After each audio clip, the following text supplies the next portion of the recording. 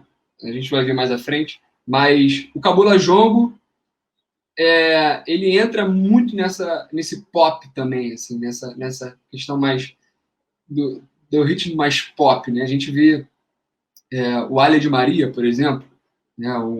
É um nome reconhecido aí no que a gente vai entender como música de rezo.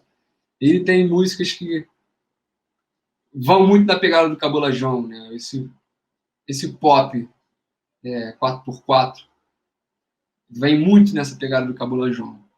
E é um toque referente aos pretos velhos, né? Um toque que pode ser tocado junto ao Congo de Ouro e ao primeiro Congo. E a gente vai ver essa comunicação entre os toques e a gente vai perceber assim que como é bonito, né? A gente também entender que essa comunicação que um toque vem estabelecer, ele também dialoga com outro toque, com uma outra comunicação que um outro toque vem estabelecer. Então é quando a gente percebe que independente de qual é o toque que eu estou tocando, se eu estou tocando o cabula, se eu estou tocando o jongo, se eu estou tocando cabula jongo, se eu estou tocando reggae, né? Independente do toque que eu estou levando, eu posso fazer a referência, né? A referência que eu bem entendi nesse sentido, respeitando toda essa história, né? Esse contexto que os toques vêm trazendo. Nesse caso, o cabula jongo. O Congo de Ouro está bem aqui embaixo. Ele é muitas vezes chamado de maculelê, para a gente já estabelecer assim essa comunicação entre os dois toques, né? O Cabula Jongo e o Congo de Ouro. Congo de Ouro, a gente, assim, acho que é um dos toques também que mais formulou o cenário assim rítmico, né, brasileiro. Ele vem muito assemelhado ali ao funk e a gente percebe isso de cara quando a gente começa a tocar uma ukulele, a gente sente essa similaridade com o funk, né, o Congo de Ouro, no caso. Como é que ele vem? Ele vem dessa forma. Vou passar ele com uma mão só aqui. Geralmente eu tenho o hábito de tocar com as duas, esse toque, mas quando a gente está aprendendo o terreiro também, a gente passa com a mão só. E a mão esquerda, ou enfim, a mão mais fraca, ela só fecha o toque. Então é bem simples. 1, 2, 3, 1.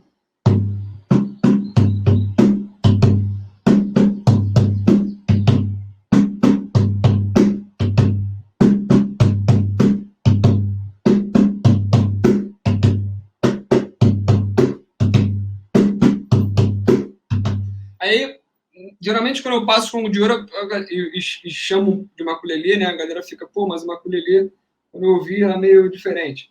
Enfim, maculelê, né? Como geralmente a gente ouve.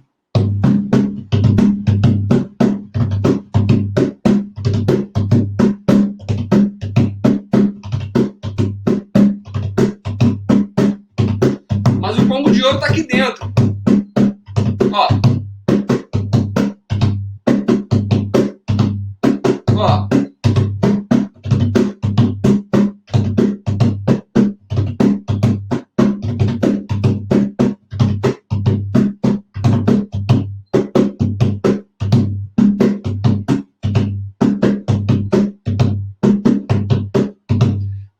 Tá aqui, tá dentro, tá nessa comunicação.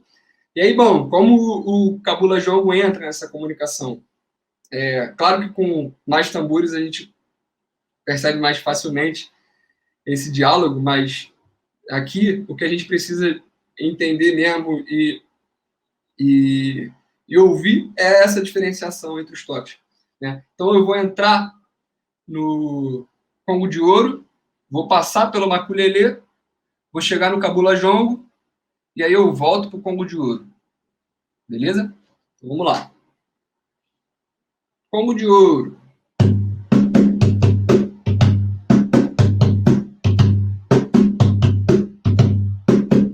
Vou cair no maculelê.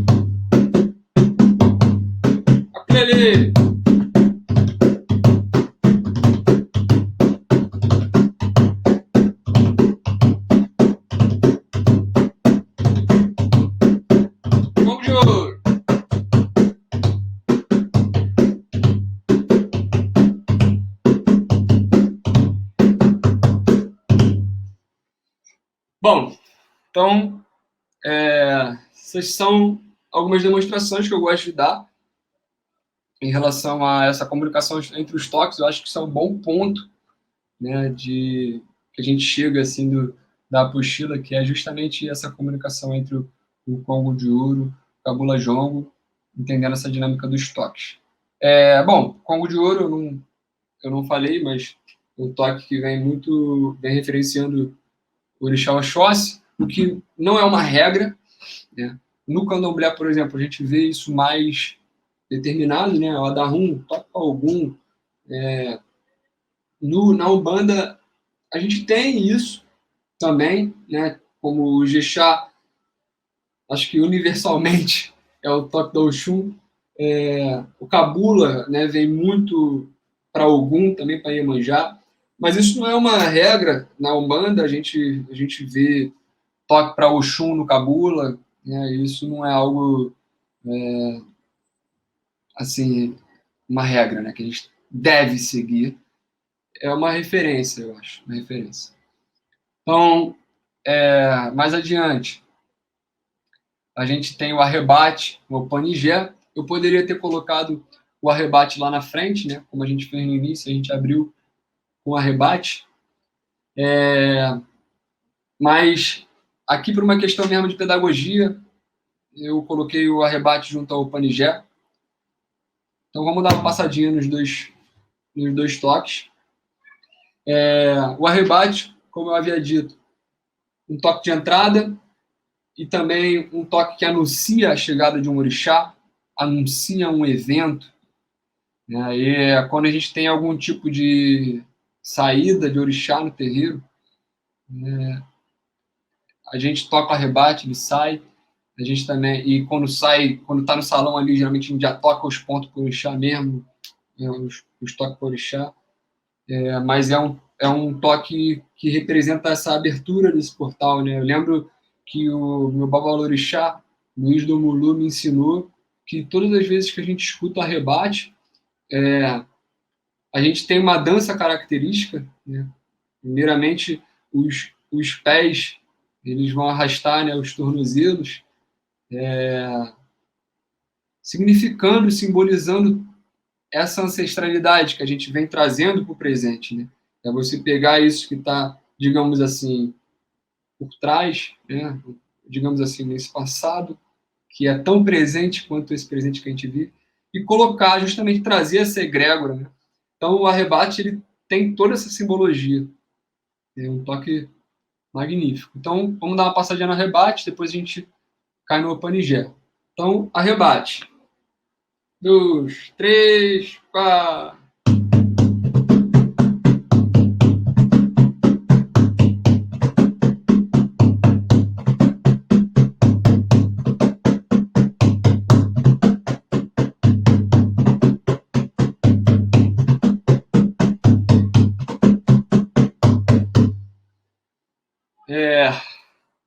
Esse é o arrebate. E eu acho que a característica primordial do arrebate é essa aceleração que ele causa, né? Essa sensação de aceleração que ele causa. Como um caminhar mesmo, né? Tum, tum, tum, kkkkkk, tum, tum, tum, kkkkkk, tum, tum, tum, kkkkkk. Bom, ao lado, o Opanigé. Opanigé, caracteristicamente, toque de Omulu, conhecido como toque da morte, e eu acho que por conta disso, consequentemente, também o toque da vida, porque sem vida, né? Sem morte não há vida, sem vida não há morte. Então, é circular, né? É Exu. Então, o Panigé, o toque do Mulu, o toque da morte, o toque da vida. E existe aí um andamento padrão, a gente vai escutar ele sendo reproduzido de diferentes maneiras, com a Guidavi, quando a gente toca com a Guidavi, né, as baquetas do candomblé, a gente percebe uma outra sonoridade do Panigé, mas a dinâmica dele está sempre ali, um toque de aterramento, né, um toque que traz essa característica do orixá, o mulu pesado, né, o caminhar pesado. Né? Então, o Panigé. 2, 3, 4.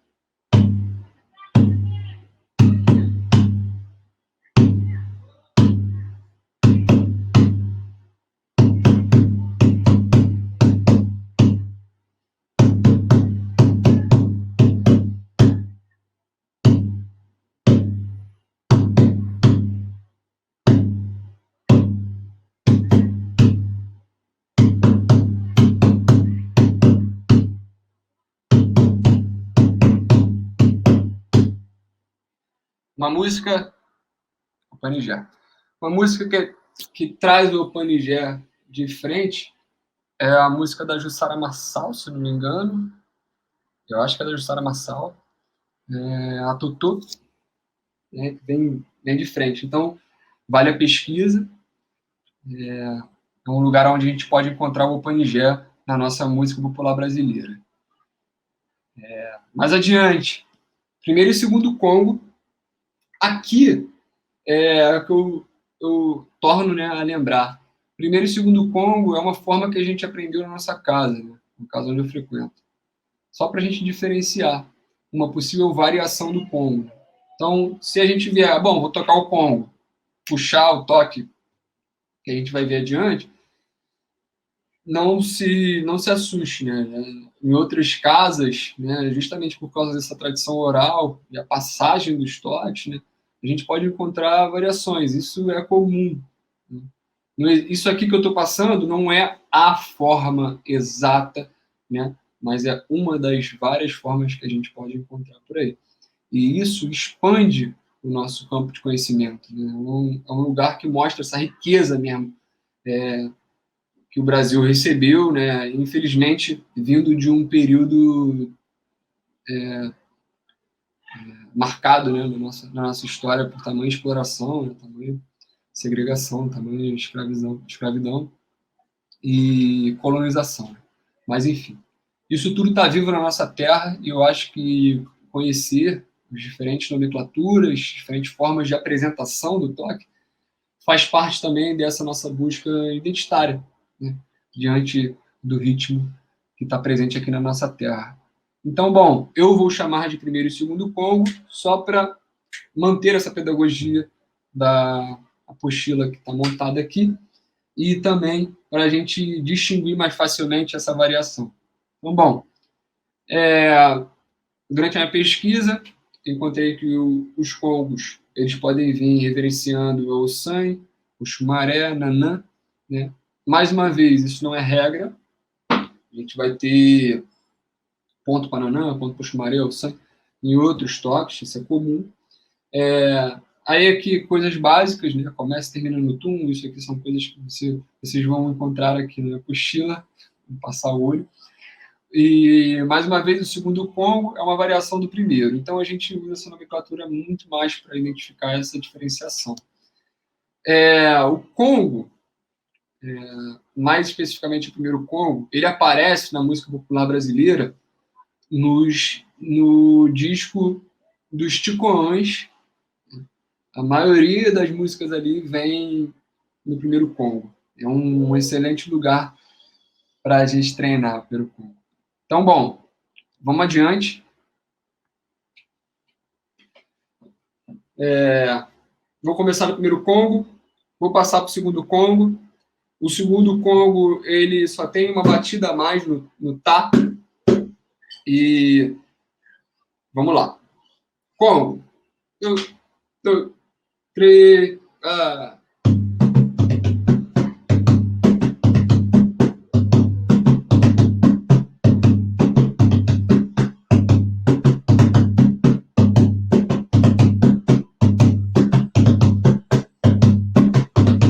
Vou para o segundo Congo.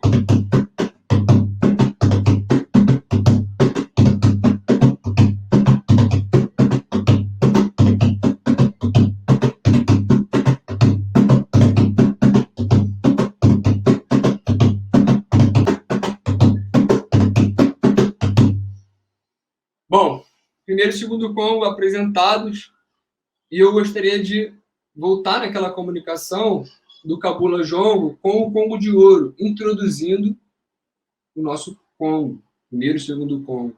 Né? O nome, Congo de Ouro, primeiro e segundo Congo, você já consegue perceber que a família do Congo está ali, esses Congos. Então, bom, eu inicio com o Congo de Ouro, passo pelo Maculelê, caio no Cabula Jongo, finalizando no nosso primeiro e segundo Congo. Vamos entender essa comunicação entre os toques, né? Vamos experienciar isso. 2, 3, Congo de Ouro.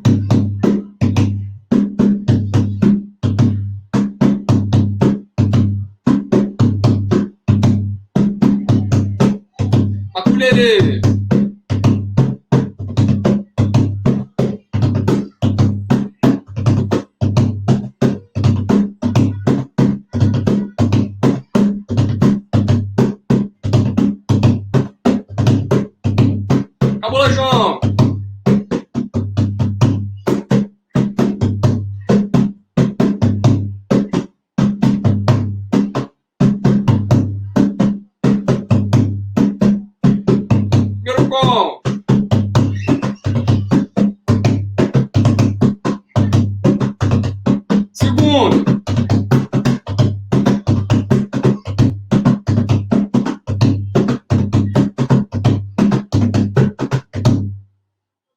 Então, essa é uma sequência de toques que, assim, eu acho, particularmente, eu acho linda essa comunicação. São toques bem para frente. O Cabula Jongo em si, ele é um toque, quando tocado em terreiro e reverenciado aos pretos velhos, ele vem num andamento bem devagar, né? Ele vem bem lento. Eu lembro de um ponto, o preto velho, de quando eu era criança, assim, a lentidão do ponto me colocava em um lugar de colo, assim, me sentindo um colo da minha avó, minha avó preta. Né?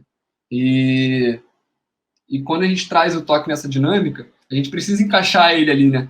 Porque o combo de ouro, ele é bem característico. Ele é a base do funk, assim, ele vem nessa tum, cacá, com cacudum, tatá, com tacudum, ele quebra. E o primeiro combo, eu sinto também essa quebra, né? Tum, catatugudum, cacatugudum, tatatugudum, cacatugudum. E aí, quando a gente coloca o cabula jongo nessa comunicação, ele perde um pouco essa característica de lentidão, né? E ganha essa dinâmica, né? Eu acho isso muito interessante, né? É justamente sobre aquele assunto que a gente estava falando no início, sobre as diferentes perspectivas rítmicas e sobre agregar, né, o ritmo, né? Não somente eu me fechar ao ritmo do meu Ijexá, o ritmo que leva a minha vida, é o ritmo que leva o meu caminhar, mas também permitir que os ritmos se agreguem, né? Se alguém traz um Ijexá mais acelerado ou mais lento, né? Como é essa comunicação entre os nossos Ijexás? E isso eu acho que é um alicerce assim, da humanidade mesmo, assim, essa questão de perspectiva rítmica diante da fala, da comunicação, como receber, como falar, né? Minuto.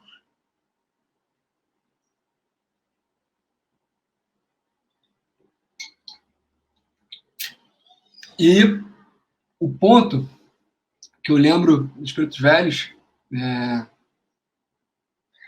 bem lento, eu gostaria de cantar também, é o seguinte: salve todas as almas santas, sagradas e benditas, salve todos os pretos e pretas velhas, axé.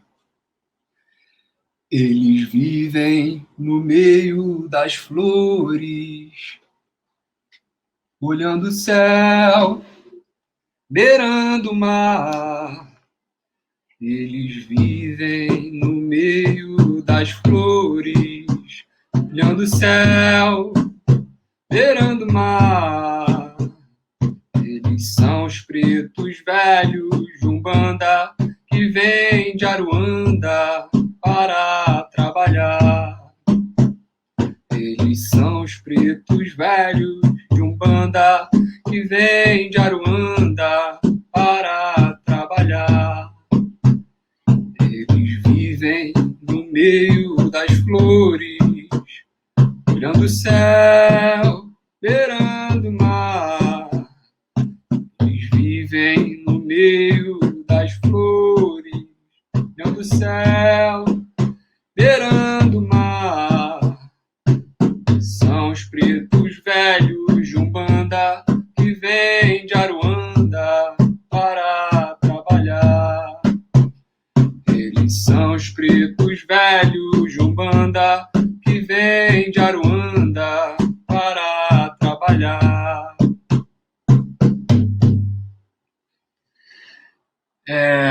Então,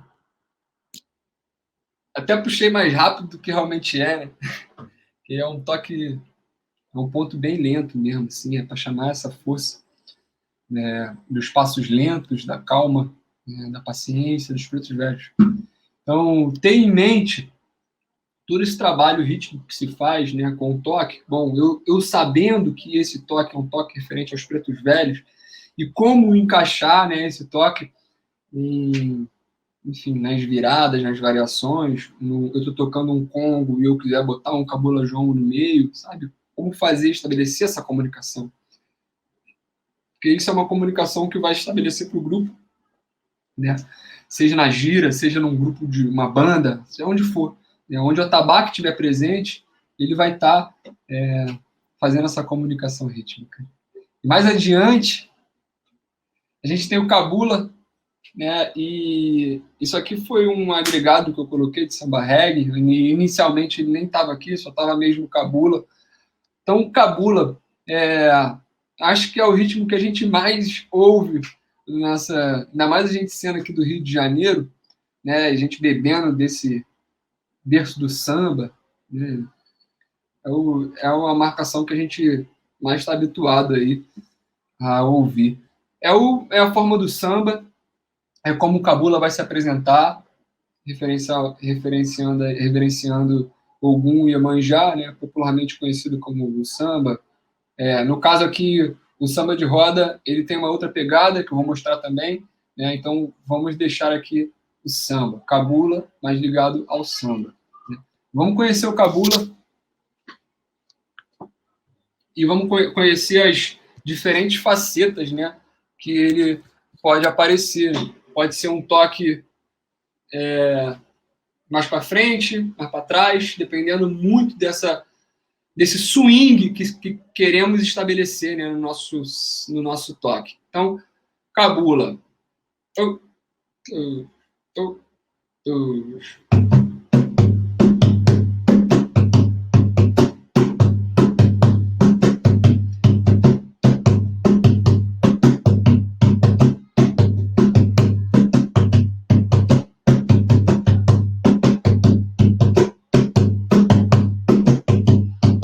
Aqui bem lento, cabula lento, trabalhando o swing.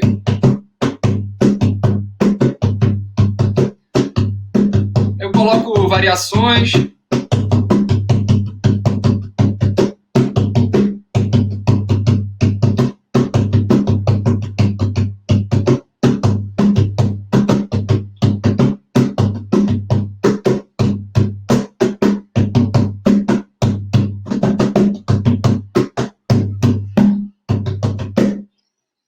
Então, cabula se apresenta dessa forma, toque mais completo. Tum, cá, com, cá, com, cá, com, cá.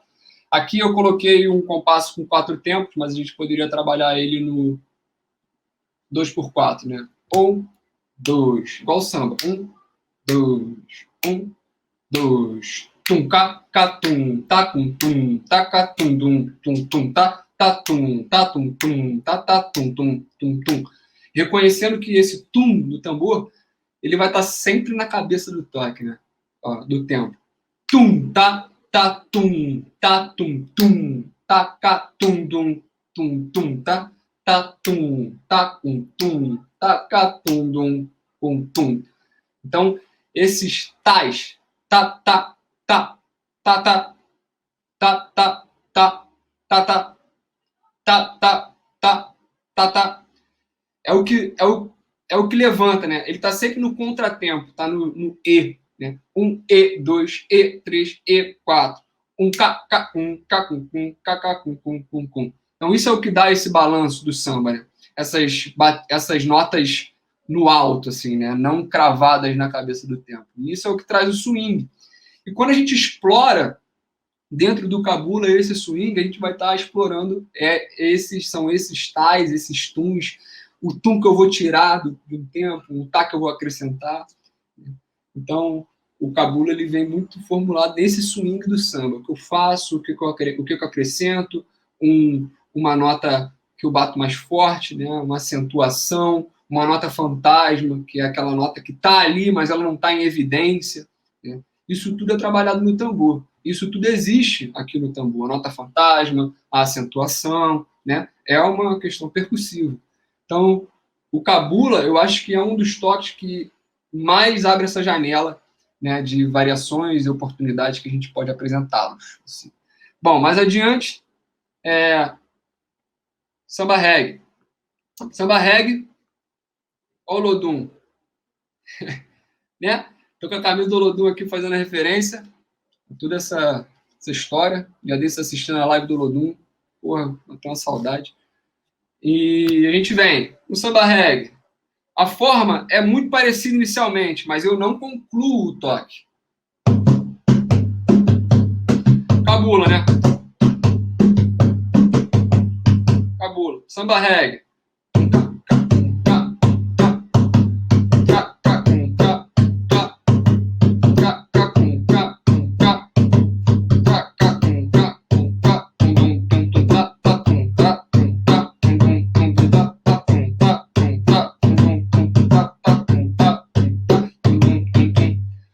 E assim eu vou.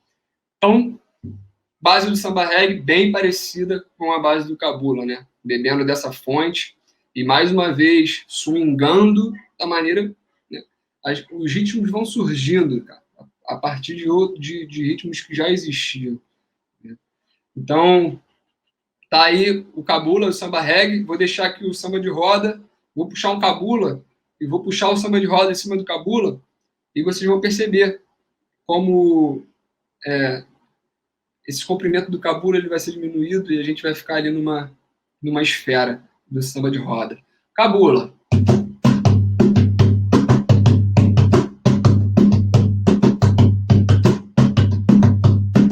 Samba de roda.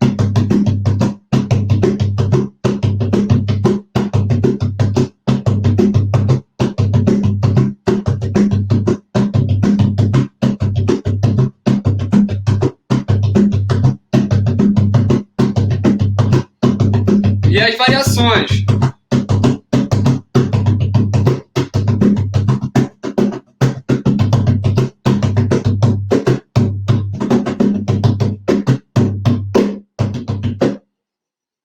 Né? Então, aqui a gente consegue, no cabula, eu acho que é o lugar que a gente chega a perceber essas acentuações, essa pausa, essa respiração, essa aceleração, né? Tudo isso eu acho que é um jogo de swing, né? Que o ritmo nos dá essa oportunidade de jogar. Um jogo do ritmo. Bom, para fechar as nossas referências de toque de Angola, que eu me propus a passar, né? Existem outros, essa aqui é a nossa referência. O barra-vento. Barra-vento, por sua vez, ele é um toque que a gente tem mais dificuldade de encontrar na MPB, apesar de que Paulo César Pinheiro, né, tem seu disco maravilhoso, cantigas de capoeira, e tem uma música que se chama Barra Vento. E é linda as definições que ele passa para o Barra Vento. Vale a pena também escutar. Se chama Barra Vento. A gente vai ter tempo para mostrar todas as músicas que eu gostaria aqui, para a gente colher essa referência, mas fica aí a sugestão. Paulo César Pinheiro, Barra Vento. O Barra Vento, por sua vez, referente ao orixá Yansan, Senhora das Tempestades, das Ventanias, das Brisas leves. Né? Mais uma vez aqui, aquele ponto, começa terminando no tum. Isso aqui é uma referência aos meus alunos e alunas, conhecida como o toque mais veloz entre os toques. O que dificulta no barra-vento é justamente a velocidade dele, não necessariamente o toque. O toque é simples, 4 batidas no tambor, né? Isso sem a gente contar, claro, aquelas notinhas fantasmas que eu falei, que são notinhas que estão ali, mas não estão em evidência, né? Não se sobrepõem, e as variações no meio dele. Mas é um toque simples que vai dificultar, principalmente na hora da velocidade. Tem uma curiosidade, eu lembro de uma experiência minha dentro do terreiro, né, em questão, onde eu cresci, do Babá Quequerê, né, o pai pequeno, comentar isso, assim, quando o médium está ali na força, entrando em comunicação com essa divindade, com o orixá que for, não somente Yansan, e a gente está cantando para a chegada do orixá e essa divindade demora a descer, a acoplar, né? Eles falam, toca a barra-vento, vamos ver se vai funcionar ou não vai funcionar. E aí a gente recorre ao barra-vento para estabelecer essa comunicação aí de maneira mais mais rápida, digamos assim. Então, Barra Vento, vamos lá. Toque referente à minha mãe, Yansan, Eparreuiá, minha mãe Yansan. Barra Vento.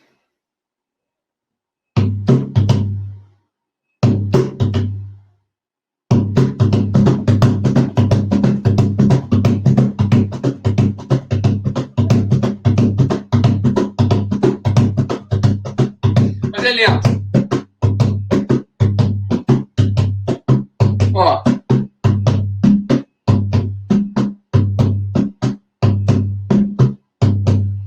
Rápido.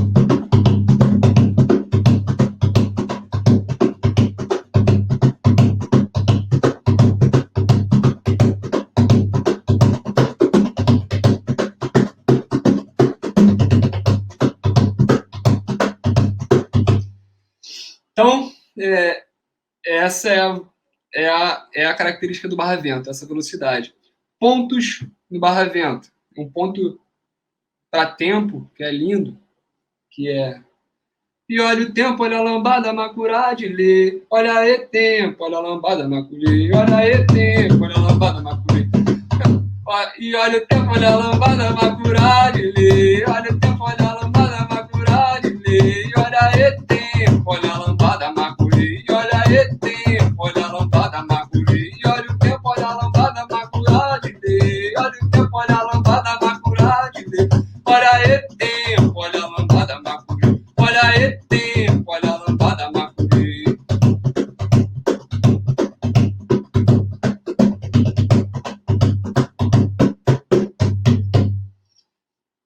É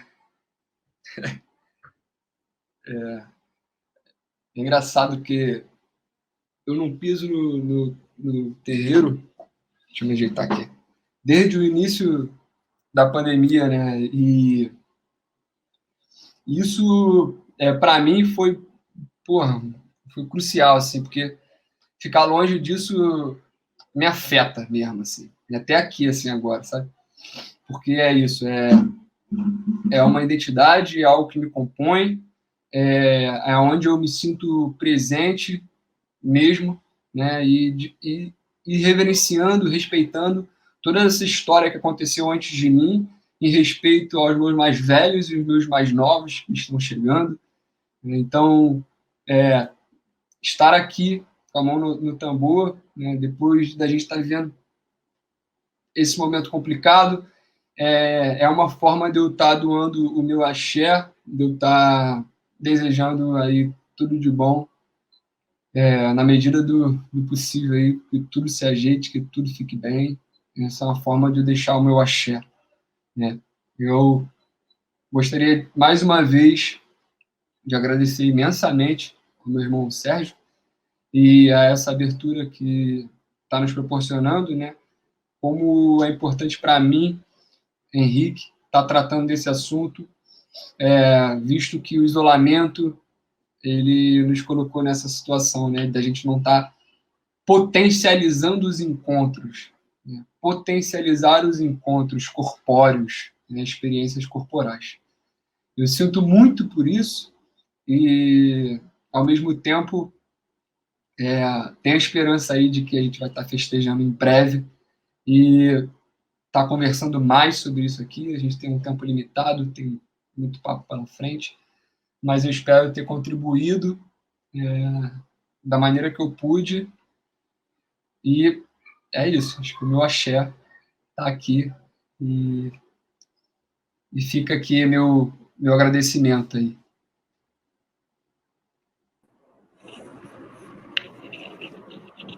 Beleza, irmão. Pô, muito linda a aula, maravilhosa. Pô, obrigado, meu. Muito bom mesmo. E Valeu. fundamental porque, né, de certa forma, como você falou agora no final, né, da ausência que o terreiro, né, que a gente sente, né, e a gente, o simples fato da pessoa parar e acompanhar uma aula dessa, por exemplo, é você estar ali se conectando, né? Essa conexão ela não pode se dar só no chão do terreiro, né? Ela tem que se dar no nosso dia a dia, toda hora que a gente sentir que precisa restabelecer essa conexão seja através de um filme, seja através de uma música, seja através de um estudo, né, seja através de uma reza, né, mas ter sempre essa conexão dentro da gente ali, né? Isso. E que essa tua aula possa conectar muitas e muitas pessoas, entendeu? Que não necessariamente vão usar isso, né, como instrumento, né, mas tocando, né, mas a compreensão enquanto ouvinte também do sentido que tem essas palavras, né, sonoras, né, tocadas, né, elas vão ter grande importância também na absorção disso, dessa energia. Então é isso, Sim. meu camarada, muito obrigado. Porra, eu que agradeço, Sérgio. Eu que agradeço aí. Você comentou sobre a gente estar distante, né, do terreiro e tudo mais. Assim, eu já tive a oportunidade de conversar com algumas pessoas, né, durante esse meu processo de pesquisa, pessoas do terreiro, né? E eu sempre fazia a pergunta no final, assim, né, se a gente não pudesse nunca mais voltar, né, o que você falaria? Qual seria a sua mensagem, né? Daquele chão, de tudo isso que te guardou. E, cara, não teve uma pessoa que não chorou, não se emocionou, né? Não se sentiu tocado, né, pelo acúmulo de experiências corpóreas que a gente tem, que a gente está guardando, mas que agora a gente não está conseguindo dar muita vazão, né, cara? Que não é na nossa casa que a gente vai fazer a macumba acontecer, porque aquilo lá é um chão encantado, né? As coisas foram feitas para que a gente chamasse as forças ali, né? Então, quando a gente entra naquele lugar ali, a gente já está transformado, porque aquele chão todo está encantado, imantado, né? E energizado. Então, assim, eu digo isso porque se a gente nunca mais pudesse voltar para lá, eu estaria tranquilo, porque os tambores estão aqui fora também. Entendeu? Então a gente pode fazer isso, a gente pode estabelecer essa comunicação de forma que aquelas potências elas estejam vivas aqui fora, né? É extraterreno. É justamente o que você comentou. Não, com certeza. Com certeza. Eu tenho muitos, muitos momentos também incríveis, memoráveis e que caminham o tempo inteiro comigo, no meu coração. E aí, se não tivesse mais esse espaço, pelo menos eles estariam muito fortes, presentes na minha visão, né, interna e, né, no meu coração, né, e até mesmo nas imagens que eu pude, né, ao longo desses anos ir registrando, que isso também tem uma importância por a gente poder ter justamente esse registro, né? Durante a Isso. pandemia, teve vários momentos em que eu matei um pouco da saudade através dessas imagens, né? Sortudo, né? Teve um dia que eu assisti toda a cerimônia dos 30 anos, cara, que foi a coisa Nossa. mais linda que tem, entendeu? E eu estava com uma saudade do terreiro, uma saudade da gira, sabe? A Aí eu Cristal da Lua em Terra. assisti aquilo ali, e tem todas as preces iniciais, tem tudo aquilo, me transportei para aquele ambiente novamente, foi muito bom. Mas é isso, meu amigo, então, forte abraço, beijo em todos, amo você, amo sua família, tá? Vocês Axé, são meu irmão. um exemplo muito positivo para a gente, para os Valeu meus mesmo. filhos, é isso aí, Tudo de bom, axé, igualmente, mano. Eternamente valeu, grato aí pela oportunidade que você me abre. Valeu, Sérgio. valeu, abraço.